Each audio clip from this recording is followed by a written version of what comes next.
Okay, I'm going to try to get better at voiceovers, you guys. This is a sign that I did, a winter wonderland. It's so cute. The thing that I like about this, and really every sign, is that you can totally do whatever colors match your home or your decor.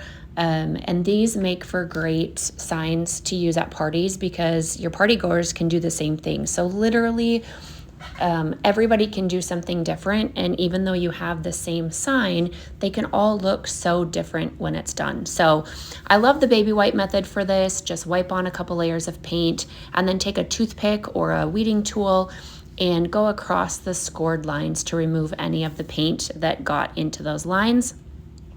I use a makeup sponge to just kind of dab on the paint, and I like to do a couple layers, and usually with folk art paint, it's a little bit thicker, and so 2 coats is usually just enough, especially with the lighter colors, white and yellow. 2 coats will probably be what you need. You can probably get away with 1 coat if you're doing a darker color, but I just go over it again with the sponge. Just making sure that you don't use too much paint so you don't get paint like oozing over the edges.